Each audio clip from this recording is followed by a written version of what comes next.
So we were discussing about the treatment of mild to moderate disease of ulcerative colitis. आपकी book में भी लिखा हुआ है, लेकिन आप फ्लो चार्ट इस तरह से ड्रॉ करेंगे तो that will be more easy. क्या होगा, सबसे पहले हम क्या करेंगे, आपके पास माइल्ड टू मॉडरेट डिजीज़ का पेशेंट आ गया अल्सरेटिव कोलाइटिस का, उसके साइंस एंड सिम्टम्स क्या होते हैं वो हम डिस्कस कर चुके हैं कि पेशेंट आपको हिस्ट्री देगा कि मेरे पास 4 से कम स्टूल्स आ रहे हैं, ब्लड आ भी रहा है, नहीं भी आ सकता, और कोई साइंस ऑफ टॉक्सिसिटी नहीं है। तो सबसे पहले आप क्या करेंगे, कोलोनोस्कोपी करवाएंगे ताकि आप रूल आउट कर सकें कि डायग्नोसिस क्या है, एक्सटेंट क्या है और सीवियरिटी ऑफ डिजीज़ क्या है। अगर आपको नज़र आ जाता है कि वो प्रोक्टाइटिस है, प्रोक्टोसिग्मोइडाइटिस है या लेफ़्ट साइडेड अल्सरेटिव कोलाइटिस है, तो आप उसकी स्टार्ट करेंगे ट्रीटमेंट। और ट्रीटमेंट क्या होगी, anti inflammatory 5 amino salicylic acids या कॉर्टिकोस्टेरॉइड्स सपोजिटरीज़ आप दे सकते हो, प्लस रेक्टल एनेमा दे सकते हो। और ये मतलब ये कि आप जो है उसकी लोकल थेरेपी सपोजिटरीज़ की फॉर्म में या एनेमा की फॉर्म में जो है वो दोगे, लोकल थेरेपी। अभी हम लोकल की तरफ है, सिस्टमिक की तरफ नहीं गए। लेकिन अगर उस लोकल थेरेपी से आराम नहीं आ रहा तो फिर हम क्या करेंगे, ओरल थेरेपी की तरफ जाएंगे। सिस्टमिक ओरल जो है वो 5 अमीनो सैलिसाइक्लिक एसिड मेडिसिन देंगे। अगर रिस्पॉन्स टू थेरेपी आ जाता है तो हम मेडिकेशंस को कंटिन्यू रखेंगे, ठीक है। तो उसके साथ पेशेंट को जो है वो रिलीफ रहेगा। Obviously we can not cure the disease but we can avoid the complications like toxic colon, mega colon, cancers, all we discussed. ठीक हो गया, ये हमारी है माइल्ड टू मॉडरेट डिजीज़ की ट्रीटमेंट। अब we have the severe disease. Severe जो disease होगी उसमें ऑब्वियसली पेशेंट को मोर देन 6 टूल्स आ रहे होंगे, एविडेंस ऑफ टॉक्सिसिटी के साइंस भी आ रहे होंगे, और पेशेंट को एलिवेटेड ESR और CRP भी होगा। तो हम जनरल सबसे पहले उसकी सारी रिससिटेशन वगैरह करके ना, स्पोर्टिव ट्रीटमेंट दे के, उसके बाद ना हमारा जो मेन स्टे होता है वो इसमें होता है IV ग्लूकोकॉर्टिकॉइड्स। इसमें हमने क्या करनी है, IV glucocorticoids, IV fluids, electrolytes वगैरह दे के IV हाइड्रोकॉर्टिसोन जो है वो हमने पेशेंट को देनी होती है। और फिर हमने देखना होता है उससे रिस्पॉन्स आ रहा है कि नहीं आ रहा। अगर उससे जो है वो रिस्पॉन्स नहीं आ रहा होता तो फिर हम जो है वो किसकी तरफ जाते हैं, सर्जरी की तरफ, ठीक है। तो जो है सर्जरी की तरफ चले जाते हैं। और फिर अगर फॉर एग्जांपल सीवियरली एक्यूट आपके पास कॉम्प्लिकेशंस के साथ आ रहा है तो ऑब्वियसली उसका हमने डिस्कस कर लिया है कि मैसिव ब्लीडिंग हो सकती है, परफोरेशन, टॉक्सिक मेगाकोलोन, तो उसमें इमरजेंसी सर्जरी करनी पड़ सकती है। और अगर तो हमारा स्टेरॉइड से रिस्पॉन्स आ जाता है तो ऑब्वियसली हम उसको टेपर ऑफ करते रहते हैं, उसकी डोज को मैनेज करते रहते हैं। लेकिन अगर स्टेरॉइड से फ़र्क नहीं पड़ता तो मैंने आपको बता दिया, उसके लिए हम क्या करते हैं, सर्जरी करते हैं। तो ये वाला यहाँ पे आपको दिखाया हुआ कि स्टेरॉइड से रिस्पांस नहीं आ रहा था तो हम सर्जरी की तरफ चले गए। यहाँ पे आपको दिखाया हुआ सर्जरी से स्टेरॉइड से रिस्पांस आ गया तो आपने उसको चलाया, फिर उसको ऐसा ऐसा टेपर ऑफ किया और फिर आप शिफ्ट कर गए किसी और मेडिकेशन की तरफ। और मेडिकेशन क्या होती है इम्यूनोसप्रेसिव में, वही वाली हमारी जो है साइक्लोस्पोरिन, इज़ाथियोप्रिन और एंटी ट्यूमर नेक्रोसिस फैक्टर वगैरह। ठीक हो गया। और अगर ये कॉम्प्लिकेशंस का बताया कि अगर कॉम्प्लिकेशंस हो जाती हैं तो उनको हम इमरजेंसी सर्जरी कर देंगे। अब आ जाता है हमारा फर्मिनेंट कोलाइटिस। तो फर्मिनेंट कोलाइटिस में देखें सबसे पहले हमारा क्या है कि लिमिटेड अनप्रिपेयर्ड फ्लेक्सिबल। सबसे पहले हम क्या करेंगे, फ्लेक्सिबल जो है सिग्मोइडोस्कोपी करेंगे ताकि हमें diagnosis and severity of disease का पता चल जाए। अगर हमें पता चलता है कि this is acute severe ulcerative colitis जिसमें मैंने आपको बताया मोर देन 10 स्टूल्स आ रहे होंगे, कंटिन्यूस ब्लीडिंग होगी, साइंस ऑफ टॉक्सिसिटी होंगी, तो शुरू में ऑब्वियसली हम सिग्मोइडोस्कोपी नहीं करना शुरू कर देंगे। ऑब्वियसली सबसे पहले हम पेशेंट को जो है वो क्या करेंगे, वो सारी उसकी स्पोर्टिव मैनेजमेंट करेंगे, उसको मतलब हॉस्पिटल लेके जाएंगे और वो सब कुछ, और उसको एंटीबायोटिक्स और सब कुछ देके, मैं आपको नॉर्मल बताती रहती हूँ स्पोर्टिव ट्रीटमेंट, वो आप करेंगे, ठीक है। अब जो है ना, अब हमारी क्या है कि उसको हमने स्टेबलाइज़ कर लिया, उसके बाद हम क्या करेंगे, हम ना सिग्मोइडोस्कोपी चेक करेंगे और हमें पता चल गया यार वाकई में जो है ना ये फर्मिनेंट है, तो हम क्या करेंगे, उसको IV एंटीबायोटिक्स देंगे, IV स्टेरॉइड्स देंगे फॉर 5 to 7 डेज़। अगर तो कोई रिस्पॉन्स नहीं आ रहा तो फिर हम जो है किसकी तरफ शिफ्ट होंगे, कौन से ऑप्शंस होते हैं इम्यूनोसप्रेसिव में, IV साइक्लोस्पोरिन, या फिर हमारे पास IV infliximab which is the anti TNF agent, या फिर हम क्या कर सकते हैं, सर्जरी कर सकते हैं। अल्टीमेटली जो हमारा होगा ना वो सर्जरी ही होगी कि अगर किसी भी दवाई से आराम नहीं आ रहा तो हम कोलेक्टमी कर दें, उसको हम रिमूव कर दें। ठीक हो गया।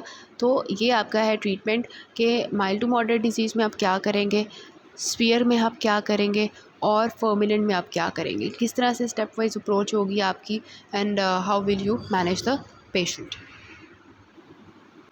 अब वो तो सारी थी ना हमारी कि हमने वो कैसे ट्रीट करना है on the basis of severity of disease patient को। अब सर्जिकल ट्रीटमेंट क्या होती है, हमने सर्जरी कब करनी होती है। सर्जरी हमने ये आपकी जो है यूक्यू भी है सर्जरी की इंडिकेशंस, तो इलेक्टिव होती है और इमरजेंसी होती है। इलेक्टिव मतलब आपने सोच विचार करके कि हाँ वाकई अब इसकी सर्जरी होनी चाहिए, तो वो क्या है। सबसे पहले ये है कि हमारी दवाइयों से आराम नहीं आ रहा। देन क्या है कि जो है chronic relapsing disease on discontinuation of the medical management and steroid dependency, मतलब वही कि हमने मेडिकल मैनेजमेंट छोड़ दी और वो क्रोनिकली रिलैप्स करती जा रही है, डिजीज़ प्रोग्रेस करती जा रही है, स्टेरॉयड पे डिपेंडेंट होती जा रही है, तो अब हमने जो है वो सर्जरी चूज़ कर लेनी है। देन क्या है, मेडिकल ट्रीटमेंट का कॉम्प्लिकेशंस आना शुरू हो गए थे। देन क्या है कि हमारा जो है वो कंसर्न्स है कि अगर हम बहुत अरसे से इम्यूनोसप्रेसेंट्स यूज़ करेंगे तो जी क्या होगा कि उसको रिस्क ऑफ मेलिग्नेंसी हो जाएगी और इन्फेक्शंस का रिस्क बढ़ जाएंगे। तो इम्यूनोसप्रेसेंट्स अरसे तक हम इस्तेमाल नहीं कर सकते, क्योंकि अब जैसे मैंने आपको अप्रोच बताई कि 5 अमाइनो साइक्लिक एसिड्स पहले यूज़ करते हैं, फिर हम स्टेरॉइड्स की तरफ जाते हैं जो कि एक्यूट में मोस्टली यूज़ होते हैं, और फिर हम जो है इम्यूनोसप्रेसिव एजेंट्स की तरफ जाते हैं। तो अगर हमारे इम्यूनोसप्रेसिव एजेंट्स का बहुत ज़्यादा मतलब वो कहता है कि डिज़ीज़ जो है ना इम्यूनोसप्रेसेंट से ही ठीक होनी है, और हमें ये भी रिस्क है कि यार इसके अंदर तो कैंसर के चांसेस हैं और इसके अंदर तो जो है वो कैंसर के भी चांसेस है और इन्फेक्शंस के भी चांसेस है, तो उसको कंसर्न्स है हमारी कि मरीज़ को हमने बताया हुआ है कि आपके अंदर ये चांस है, तो मरीज़ कहता है हाँ जी बस ठीक है, फिर हम आप सोच लें कि फिर मेरा कैंसर बचाने के लिए, इन्फेक्शंस बचाने के लिए मेरी सर्जरी कर दें।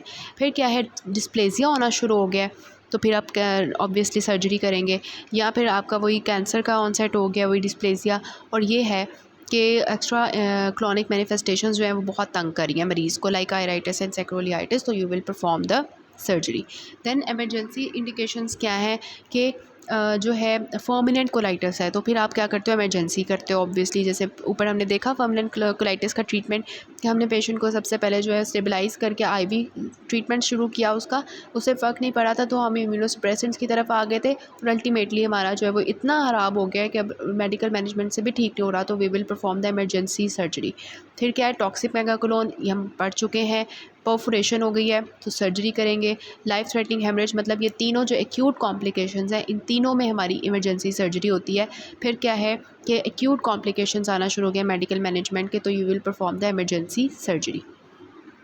अब सर्जरी प्रोसीजर्स क्या होते हैं ये हम मेडिसिन में भी पढ़ चुके हैं। इसमें प्रोटोकोलेक्टमी करते हैं, मतलब कि रैक्टम को रिमूव कर देते हैं और जो कोलॉन है उसको हम रिमूव कर देते हैं। अब जब रैक्टम और कोलॉन हमने रिमूव कर दी तो नीचे जो है रैक्टम के नीचे एनल कैनाल रह जाती है, और ऊपर जो है हमारी पूरी कोलॉन हमने रिमूव कर दिया तो पीछे स्मॉल इंटेस्टाइन रह जाएगी। तो हम किसके दरमियान में एनास्टोमोसिस करेंगे, ईलियो और एनल का। तो ईलियल जो है ईलियल पाउच जो है वो हम एनास्टोमोज्ड कर देंगे with the upper anal canal. ठीक हो गया, तो मतलब प्रोटोकोलेक्टमी हमने कर दी, रैक्टम और कोलॉन सारी रिमूव कर दी, बच गई हमारी एनस और हमारी जो है वो ईलियम। तो हमने ईलियो और एनस का दरम्यान में ईलियल पाउच एनास्टोमोसिस कर दी to the upper anal canal. और अगर हमें जो है हम मतलब एनल कैनाल के साथ एनास्टोमोसिस नहीं कर सकते ना, तो फिर हम ईलियम को जो है ना, वो जो मैंने आपको कोलॉन कैंसर के ट्रीटमेंट में बताया था कि ईलियम को हम जो है वो स्किन के साथ जो है उसकी ओपनिंग स्किन के ऊपर कर देते हैं, स्टोमा बना के परमानेंट एंड इलियोस्टमी कर देते हैं। तो ये तब हम करते हैं जब एनल कैनाल के साथ हम जो है उसकी एनास्टोमोसिस ना कर सकें। So this is all about the treatment of ulcerative colitis. Then is the Crohn's disease, इसको देख लें जल्दी कि डेफिनेशन क्या है कि इन्फ्लेमेटरी डिजीज़ है एलिमेंट्री कैनाल का, ये किसी भी पार्ट को इन्वॉल्व कर सकती है, यू नो दैट माउथ से एनस तक। इसको इसलिए हम कहते हैं रीजनल एंट्राइटिस, और ये सबसे ज़्यादा किसको इन्वॉल्व करती है, इलियो सीकल रीजन जो है, तो इलियम एंड कोलॉन को जो है ये कॉमन इन्वॉल्व करती है, जबकि अल्सरेटिव कोलाइटिस किसको इन्वॉल्व करी थी, रैक्टम और कोलॉन को, जो डिस्टल एंड वाला है। इटियोलॉजी इसकी क्या है, यहाँ पे स्मोकिंग जो है इसका कॉज है, ऑटो इम्यूनिटी कॉज है, जेनेटिक प्रीडिस्पोजिशन और टीबी जो है इसका कॉज है। पैथोलॉजी जो है ये है कि ये इलियम को इन्वॉल्व करती है, लार्ज बोल भी इन्वॉल्व कर सकती है। मैक्रोस्कोपिकली आपको क्या नज़र आते हैं, स्किप एरियाज़ नज़र आते हैं कि ये स्किप फॉर्म में स्किप लियंस बनाती है। उसके बाद ये है कि अगर ये बहुत क्रॉनिकली चलती जाएगी तो वहाँ पे क्या होगी, फाइब्रोसिस हो जाएगी। फाइब्रोसिस होगी तो ल्यूमेन जो है वो बिल्कुल नैरो हो जाएगा, स्ट्रक्चर्स बनना शुरू हो जाएंगे, और फिर जो है हमें जो है कॉबल स्टोन अपीयरेंस आएगी। कॉबल स्टोन अपीयरेंस जो है वो कैसी होती है, इस तरह से कॉबलस्टोन अपीयरेंस आती है। इसके दरमियान में आप देखें कि जहाँ जहाँ पे ये खड्डे बने हुए हैं ना, ये वाले, मतलब ये जो इनके दरमियान में स्पेसेस हैं, this is actually the narrowing of lumen, और इर्द गिर्द वाला जो एरिया है वहाँ पे एडिमा हुआ है। तो अल्सरेशन और एडिमा जो है इनकी जो एक होती है, इसको कॉबलस्टोन अपीयरेंस कहते हैं। मैक्रोस्कोपिकली अभी आपने देखा, उसके बाद माइक्रोस्कोपिकली आपको क्या नज़र आएंगे, वो सारे सेल्स नज़र आएंगे, क्रॉनिक इन्फ्लेमेटरी सेल्स नज़र आएंगे, जॉइंट एपिथेलॉइड सेल्स। आपने याद रखना है इसमें नॉन केशियस नेक्रोसिस होती है, जैसे टीबी में केशिएटिंग नेक्रोसिस होती है ना, ग्रैनुलोमा, यहाँ पे नॉन केशिएटिंग होती है। इसके अलावा आपने याद रखना है कि एफ्थस अल्सर्स बनते हैं इसमें माउथ के अंदर, और फिर जब वो बड़े होकर कंबाइन करते हैं ना, तो उसमें उसकी वजह से ना सर्पेंटाइन अल्सर्स बनते हैं। दैन क्लिनिकल फीचर्स इसके यही हैं, ऑल्टर्ड बाउल हैबिट्स होंगे, एब्डोमिनल पेन होगा, डायरिया होगा। अगर एक्यूट केस होगा तो उसमें ये है कि हमें सिम्टम्स आएंगे जैसे एक्यूट अपेंडिसाइटिस है, ठीक है। लेकिन ऑब्वियसली एक्यूट अपेंडिसाइटिस में इतनी लॉन्ग हिस्ट्री नहीं होगी, यहाँ पे बहुत अरसे की जो है बहुत लॉन्ग हिस्ट्री होगी डायरिया की। और एक्यूट जो होता है केस, उसमें जैसे अल्सरेटिव कोलाइटिस में देखा था परफोरेशन के साथ पेशेंट आ रहा था, तो वो आएगा। क्रॉनिक रोहन्स डिजीज़ में क्या होगा कि यहाँ पे लॉन्ग हिस्ट्री होगी डायरिया की, कि पेशेंट कहेगा मुझे बड़े अरसे से डायरिया है, और राइट पेन होगी, राइट इलेक फॉसा में पेन होगी, और पेशेंट जो है कभी कभार एनीमिया और वेट लॉस के साथ भी आ सकता है। आपकी क्रॉनिक की चीज़ें होंगी। इंटेस्टाइनल ऑब्स्ट्रक्शन, बहुत अरसे से इन्फ्लेमेशन चलती जा रही है, फाइब्रोसिस होती जा रही है, उसकी वजह से ल्यूमेन नैरो हो जाएगा और ऑब्स्ट्रक्टिव सिम्टम्स देगा, तो इंटेस्टाइनल ऑब्स्ट्रक्शन के साथ पेशेंट आ सकता है। दैन फिस्टुला फॉर्मेशन हो सकती है। देखें बहुत अरसे से इन्फ्लेमेशन चल रही है, तो क्या आपको लगता है कि एक जो ऑर्गन है, एक जो हिस्सा है, उसके दूसरे हिस्से के साथ जो है कनेक्शन बनना शुरू हो जाएगा। तो इंटीरो इंटेरिक फिस्टुला भी बन सकता है कि स्मॉल इंटेस्टाइन की कोलॉन के साथ फिस्टुला बन जाए, या इंटीरो क्यूटेनियस भी हो सकता है कि इंटेस्टाइन की स्किन के साथ फिस्टुला बन जाए, या इंटीरो विजाइकल भी हो सकता है कि इंटेस्टाइन यूरिनरी ब्लैडर के साथ कनेक्शन कर ले। तो ये फिस्टुला फॉर्मेशन भी इन्फ्लेमेशन के बाद जो है वो हो सकती है, तो इसके साथ पेशेंट आ सकता है। देन मैल एब्जॉर्प्शन के साथ पेशेंट आ सकता है कि पेशेंट आपके पास जो है वो स्टेटोरिया के साथ, प्रोटीन एंड विटामिन डेफिशिएंसीज के साथ आ सकता है, डायरिया के साथ आ सकता है पेशेंट। इसमें क्या होगा, इन्फ्लेमेशन और मिकोज़ा अल्सरेशन की वजह से क्या होगा कि जो है वो अकल्ट ब्लड जो है मोस्टली आपको मिलता है, और ऑब्वियसली जब डायरिया जो है वो ब्लडी होगा, अकल्ट ब्लड के साथ आएगा, तो पेशेंट एनीमिक हो जाएगा। पेरिएनल डिजीज़ ये है कि इसमें आपके पास एक सिनेरियो भी जो मैं आपको बताऊँगी, उसमें आपको मिलेगा कि क्रॉन्स डिजीज़ जो है उसमें क्या होगा, पेरिएनल डिजीज़ होगी, एनल फीशर या फिस्टुला के साथ पेशेंट प्रेजेंट कर सकता है। और प्रॉफ में जो आपका यूक्यू आया हुआ है ना, उसमें आपको यही पेशेंट मिलेगा कि पेरिएनल फिस्टुला हमें मिल रहा था क्रॉन्स डिजीज़ के पेशेंट में। इन्वेस्टिगेशंस वही हैं सेम, कि हम जो है वो लैब इन्वेस्टिगेशंस करवाएंगे, सीबीसी, जिसमें हमें एनीमिया मिल जाएगा, हाई एल्ब्यूमिन का लेवल कम मिल जाएगा, सी रिएक्टिव प्रोटीन जो है वो हमें ज़्यादा मिल जाएगी, एसआर करवा लेंगे, वो भी हमें ज़्यादा मिल जाएगा। Depending upon severity of disease, जितनी ज़्यादा स्वेरिटी होगी उतने ज़्यादा इनके लेवल्स रेज होंगे। फिर जी हम करवा लेते हैं बेरियम एनेमा स्मॉल बाउल का, उसमें हमें जो है वो कॉबलस्टोन अपीयरेंस मिल जाती है ड्यू टू अल्सरेशन, जो मैंने आपको दिखा दी कैसी होती है। देन इज़ द हम जो है ल्यूकोसाइट स्कैन होता है, इसमें हम जो है वो ल्यूकोसाइट्स को एग्जामिन कर लेते हैं, रेडियो एक्टिविटी शो करते हैं, इसको छोड़ दें, इंपॉर्टेंट नहीं है। एंडोस्कोपी का परफॉर्म करते हैं, जिसमें सिग्मोइडोस्कोपी है, कोलोनोस्कोपी है।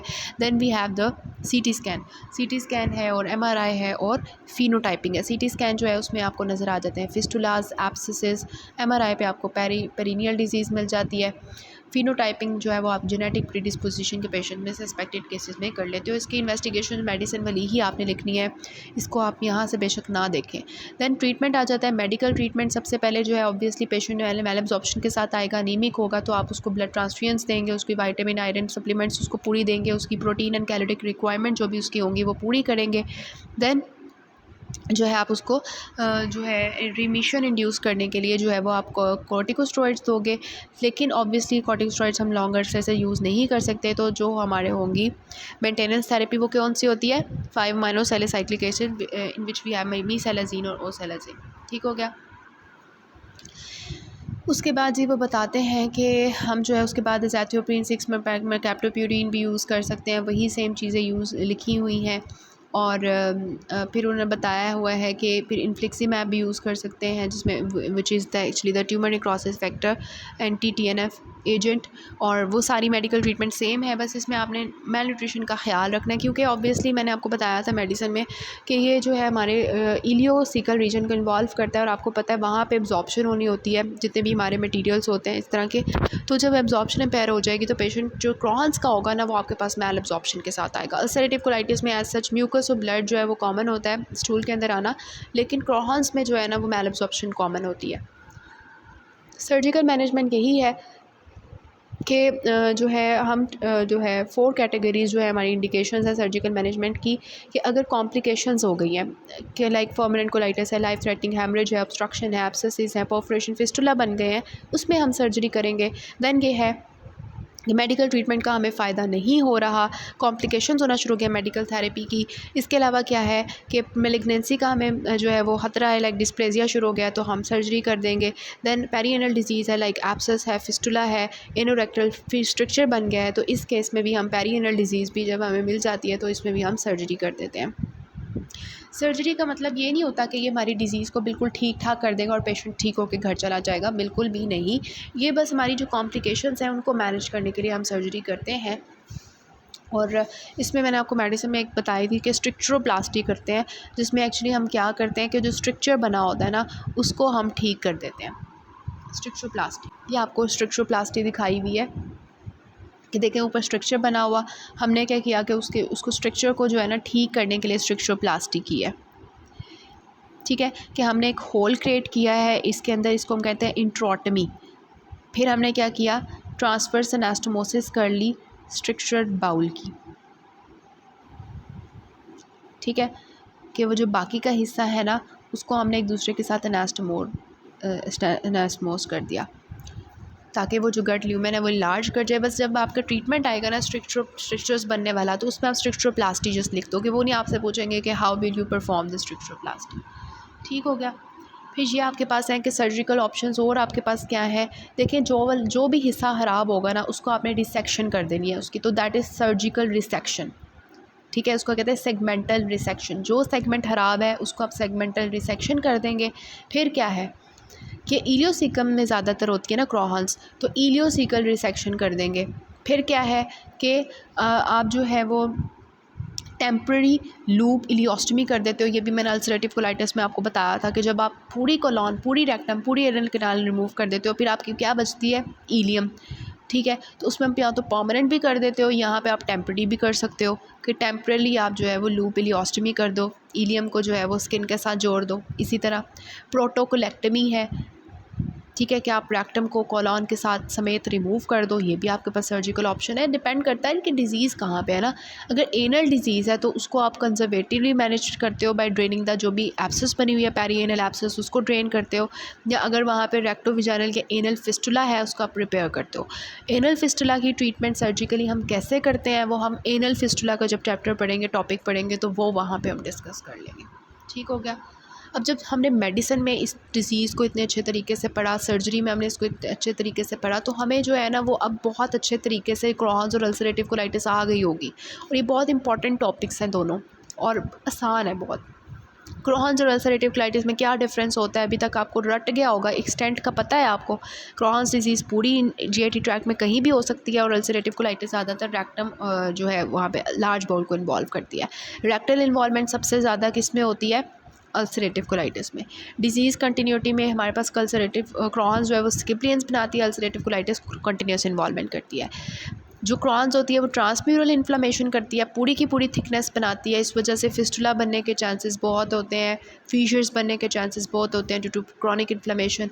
और अल्सरेटिव कोलाइटिस में म्यूकोजल और सब म्यूकोजा इन्वॉल्वमेंट होती है। मैक्रोस्कोपिक अपीयरेंस ऑफ म्यूकोजा में क्रॉन्स में मैंने आपको कॉबलस्टोन अपीयरेंस दिखाई, अल्सर्स और फीचर्स बन सकते हैं, और अल्सरेटिव कोलाइटिस में सूडोपोलिप्स और अल्सर्स बनते हैं। हिस्टोलॉजिकल फीचर्स में क्या है, क्रॉन्स में आपने याद रखना है नॉन कैशियस ग्रेनुलोमास बनते हैं, ट्रांसम्यूरल इन्फ्लेमेशन होती है, और अल्सरेटिव कोलाइटिस में क्रिप्ट एब्सेसेस बनते हैं। वो कैसे बनते हैं मैंने आपको दिखाए थे, ये आपने याद रखना है। Then we have the perianal disease, सबसे ज़्यादा किस में होती है, क्रॉहन्स डिजीज़ में, ये अभी हमने देखा। फिर फिस्टुला किस में ज़्यादा कॉमन होता है, क्रॉहन्स डिजीज़ में। फिर कैंसर का रिस्क सबसे ज़्यादा किस में होता है, ये आपने याद रखना है कि जो है ज़्यादातर जो अल्सरेटिव कोलाइटिस में होता है। ठीक हो गया। उसके बाद रिलेशनशिप विद स्मोकिंग जो है ये क्या है, अल्सरेटिव कोलाइटिस जो है ये प्रोटेक्टिव होता है फॉर द स्मोकिंग, और क्रॉन्स का स्मोकिंग के साथ जो है रिस्क ज़्यादा हो जाता है। ठीक है, तो this is all about this Crohn's and ulcerative colitis from the surgical point of view. इसके जो यूक्यूज़ हैं वो हम नेक्स्ट पार्ट से जो है नेक्स्ट मैं आपको बता देती हूँ। 3 आई थिंक 2-3 यूक्यूज़ आए हुए हैं, वो हम उसमें डिस्कस कर लेंगे।